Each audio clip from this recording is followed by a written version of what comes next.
Great. Hello, and thank you for joining us for today's webinar, Proven Tactics to Empower and Delegate. Today's presenter is Antoinette Joy. For your convenience, the slide deck for today's presentation will be available on the CPS HR Consulting website. Please visit cpshr.us to download. The session is also being recorded, and we will post a link to the recording on the same page of our website as soon as it is available. To ensure a high quality recording, all attendees are encouraged to mute your microphones. If you have questions for Antoinette, please enter them in the Q&A panel on the right-hand side of your screen, and we'll address them at the end of the presentation as time allows. And now, let's get started. All right, good morning, everyone. Happy Friday, and thank you so much for being here and spending your 30 minutes with me this morning to discuss this impactful topic on empowerment and delegation. So I'm excited to be here. I truly enjoy sharing techniques and topics and strategies that can be easily applied and can make an immediate impact, which is what I'm hoping we'll accomplish today. So having worked in human resources for over 20 years, it was a natural transition to come over to the training world and coaching and contracting and facilitating, and so happy to be here. So our topic, of course, proven tactics to empower and delegate. And we are going to focus on two secret weapons. The first one being positive vocabulary, and then the second being clarity. So these are your special tools, and we're going to put them to use. So as leaders, I think one of the greatest opportunities we have is to create environments that fuel our employees' desire to thrive, and then of course be successful. And two ways we can do this is with empowering and delegating in a way that promotes the employees having an opportunity to work with some autonomy and some choice, which, if we all reflect on that, is probably what we all appreciate as well. And this will not only benefit the employees, but it's going to benefit you as well as the leader. So let's make sure we're clear on our definition of empowerment first. And when I look at empowerment, and what I'm going to be focusing on today is that idea of confidence. And we want to focus on enhancing confidence. And with confidence, our employers are more likely going to rely on themselves than their managers, supervisors, or you for answers and decisions. And thus, it makes sense that they're going to achieve more and have a higher level of job satisfaction, which makes your job easier.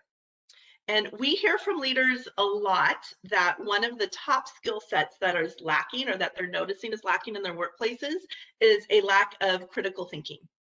And so if we can enhance their confidence and encourage them to do this critical thinking on their own, rather than always giving them the answers and telling them how to do things, we're going to, of course, naturally see that skill set increase. So we need to help guide them and be those teachers for them, so we do start seeing more of that activity. So I want to ask you all, this is an opportunity, you do get to participate this morning. So would love to see in chat what you think an empowered team looks like.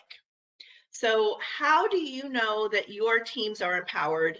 What do they say? What do they do? How do you know?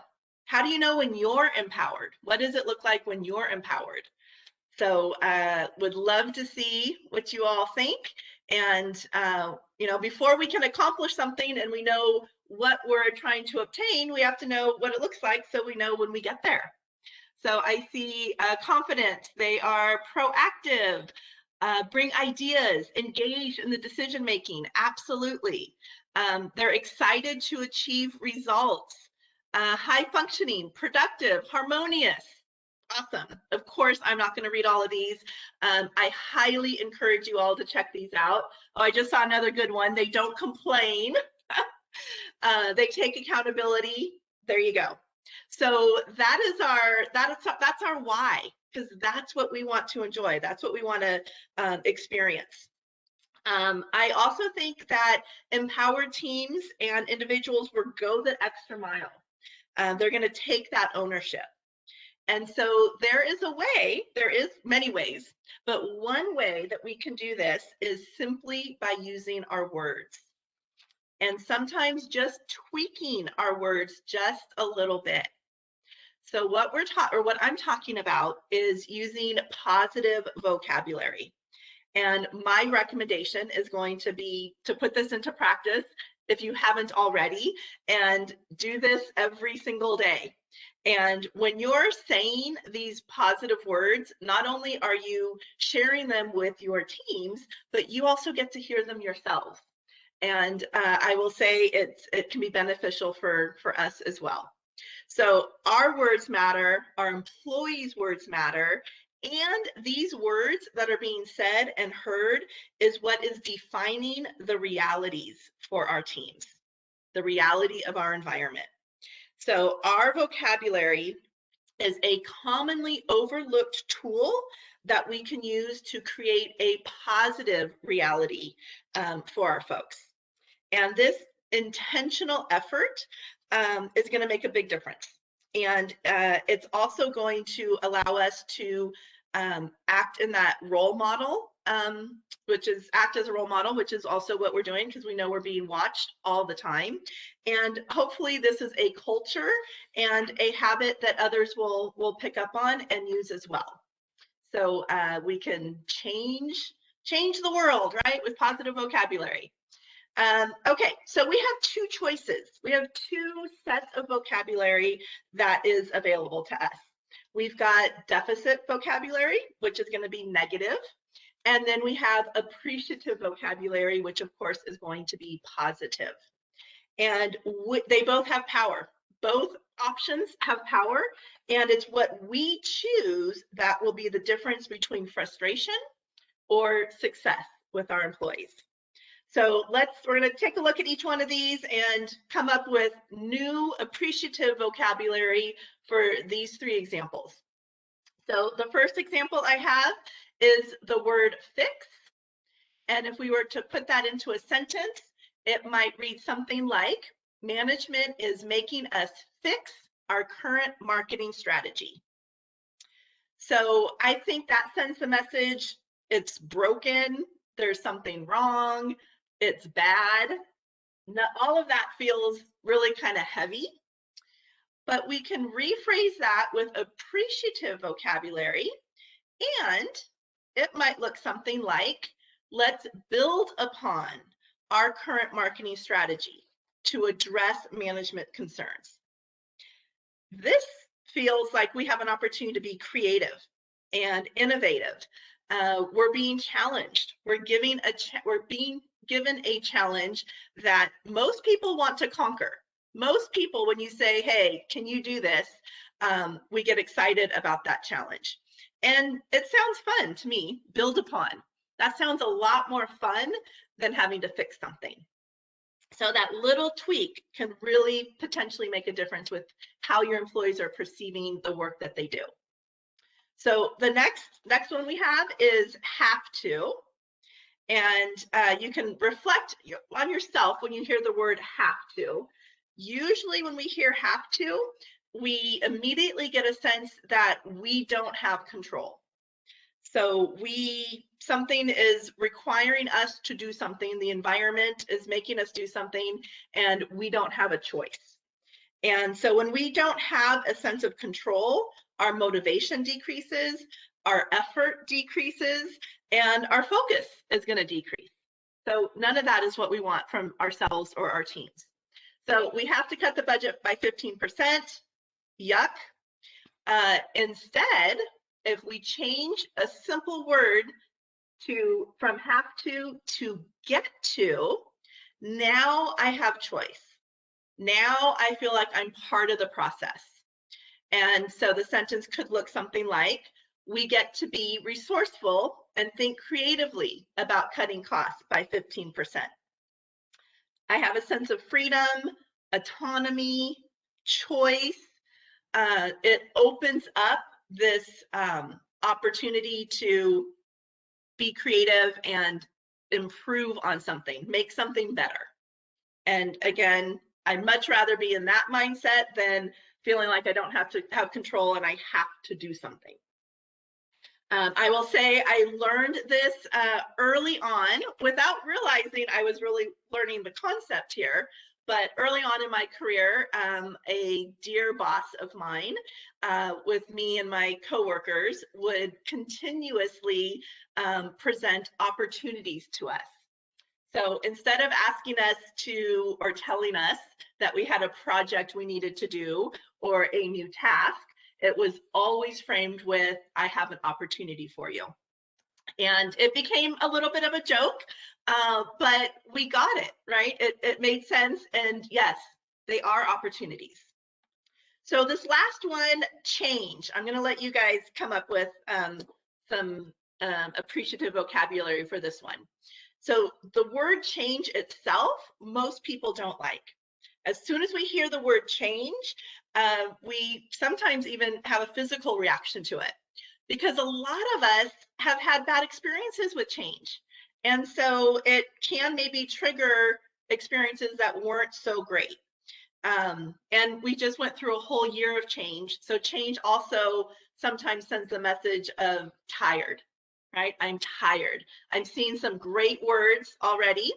How about a sentence? So how would you reframe this sentence? We need to change our customer service intake process. Again, doesn't sound like a lot of fun. So what could we do differently? We need to update our customer service intake process, improve our customer service intake process, customize. Ooh, I like that, Linda. I really like that. Customize, enhance. We have an opportunity to improve customer service intake process. Love it all. Love it, love it, love it. So I chose improve, but please check out the comments because you all are coming up with some other really great words that we can use. Okay, so let's try a few more of these. And this time I'm going to put you in a setting that we are in often, unfortunately. But that setting is the classic staff meeting. And it may be remote these days, but it's a meeting. And we're brainstorming. We're brainstorming ideas and solutions and what can we do differently.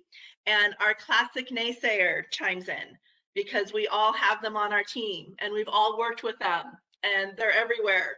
So that naysayer chimes up and says, what do they say? There are no other alternatives.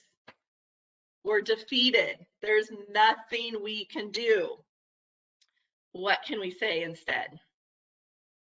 We can say, we just haven't talked to the right people yet. And that just immediately opens up possibilities. And you're throwing out a challenge. Who or what resources have we just not discovered yet? And this could trigger just that reframing can trigger now a completely new conversation and more energy. And we all know the damage that that negative vibe can create, and it's contagious. So we need to, as leaders, immediately change that because we want it to be optimistic, not defeated. So here's another one. Instead of this will never work, never. We know right away, right? That's a hot top. That's a hot button. This will never work. How about let's focus on what we know will work. And I will say, I was faced with this just yesterday. So this is real and it works. And I was saying, this will not work. I was saying those horrible words. And a brilliant colleague of mine said, let's look at what will work, right? Let's refocus this. And how ironic that I'm now saying these words to you all. So like I said, this is beneficial not only for our team, but for us as well. Another one, this project is going nowhere. I'm giving this one to you. How could we respond to this? That naysayer again, this project is going nowhere. What are we going to say? What can we do to reach the next step? Let's reevaluate what is needed. Excellent. Going back to present and reality. What is happening right now? So that was great. What are, oops, I lost it. Sorry, guys. Chat goes fast. All right, we have made some great steps forward. How can we create more? So reminding them, you know what, maybe we are stuck right now, but we've already had success and let's continue. Excellent comment, excellent suggestion. What other options do we have? So I have here, how can we think differently about this project? So again, let's tap into some new thoughts because nothing is impossible. We are capable of so much. Okay, or what else can we do? And again, you all have some great examples in there. So just to wrap this up before we move on to our second topic of delegation, what could changing the vocabulary do for your team? If we make some of these tweaks from have to get to, how might that change the dynamics in your teams, the energy in your teams? What could that do for you and your team? So great response here. Promote creativity. We can empower and inspire them to get enthusiastic. Positive reinforcement. So many good things here. Promote a sense of accomplishment and involvement. Yeah, and then what do we get to do when we have a sense of accomplishment? We get to celebrate. And that's where, as leaders, we get to do some fun stuff. That's what we want to be doing, is celebrating all of our accomplishments. So if we can learn to tweak our words a little bit and have more of that and get to celebrate more, like I'm in. So you may have put this in chat. There's a lot going on, but I would also like to say it enhances confidence and builds momentum. Momentum meaning we're going to keep progressing. We're going to keep moving forward. And much more motivating, I just see in chat right there. All right, so that is one of your secret weapons, positive vocabulary. Our second topic, delegation. What is delegation? So our definition today is the assignment of authority, and you can see I'm highlighting authority to another person to carry out a specific task or project. So if we want delegation to be effective and painless, we need to be clear and we need to be accessible. And what might that look like? So a participant in a recent delegation class spoke up and said, this was a quote in regards to delegation, "I don't see what the big deal is. I give them an assignment and I expect them to do it." What is the potential risk with that philosophy? I don't see what the big deal is. I give them an assignment and I expect them to do it, right? And I move on. What's the potential risk there? Yeah, person misunderstands it. There's questions that don't get answered. You don't give them the tools to succeed, on and on and on, right? So research tells us a common cause of poor performance is linked to unclear expectations. And we have to own that as leaders and those that are doing the delegation. So my recommendation, and you might be thinking, really? But yes, my recommendation is a checklist. And you may have a checklist in your head already, but the value of a checklist is making sure that we are not unintentionally being unclear with our expectations.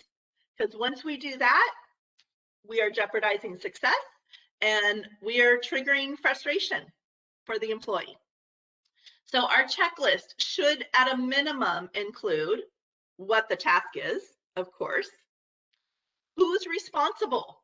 So we're talking about not just maybe delegating to an individual, but a team. And do different members of the team have different expectations? How many are responsible? Are there other folks that are going to be included in the project that you need to be using as a resource? Who all is involved in this? My favorite question for so many situations. What does success look like? When you're done with this checklist and you're done with the communication to the employee, both you and the employee should be able to answer this question exactly the same. It should be completely aligned. So what does success look like? Crystal clear. What's the deadline? Frequency of check-ins. And the value here is it's going to help those of us that are sometimes tend to come across maybe as being a micromanager. And it's going to hold us back because we're going to stick to a schedule of something that we've agreed to, and the employee's not going to feel, that they're being bugged or not trusted. So we're going to check in once every 2 weeks. And that check-in looks like X. We're going to do a quick email exchange. We're going to get on Zoom for 5 minutes and do a quick one-on-one. You're going to send an email report with an update. What does that check-in look like? And then there's no sense of anxiety on either side because we're all on track and we know we're on track. Besides my favorite question, this last one is also critical, potentially the most important. How far can they act without you? Supervisors, another complaint we hear often is that employees don't take things to the next level. How far can we act without you? This is how the employee gets confidence in the how. This is part of the how that they need to know, so they know when they're done with their piece or when you're expecting them to come back to you for more authority or a decision, or do they have the authority to make that decision? We leave this out all the time. So you may have other things that you would want to add to this checklist.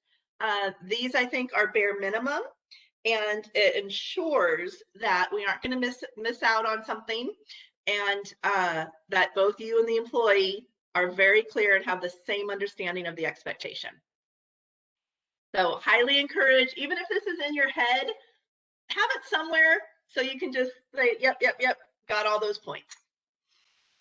Now, oh, thank you for the comment. So how far, the main thing I've seen in 20 years that makes or breaks a team. Excellent, thank you for posting that. It's a really critical part of the conversation that we neglect. So we could be crystal clear and very empowering, and still, when we're done with this, get that blank stare. Or get the comment, I can't do this. I don't know how to do this.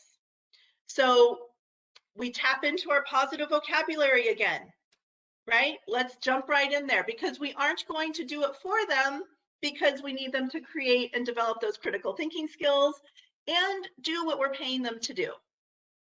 So we can say, what are some possible paths?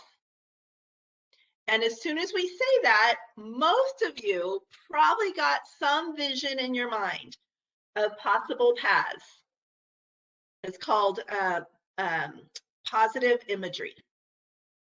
I would like to get your perspective on how you can advance. What are the next steps you can take?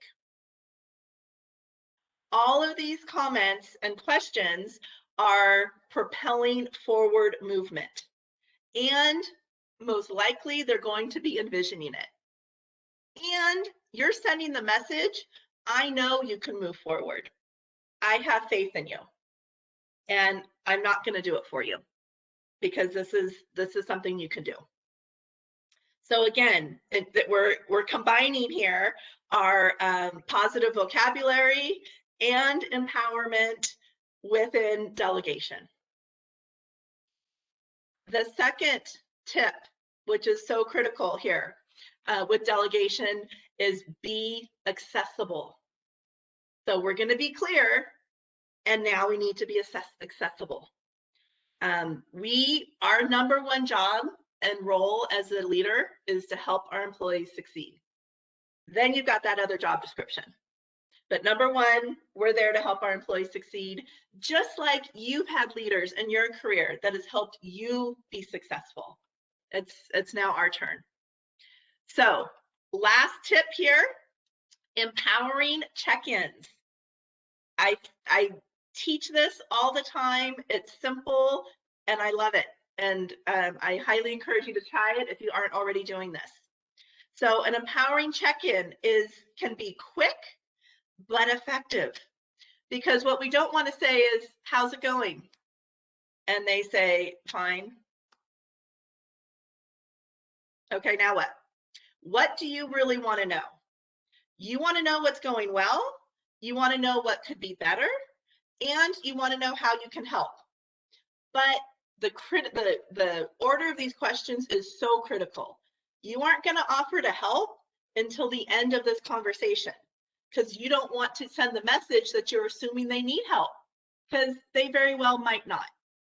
But you give the employee the stage. What's going well? We get to celebrate.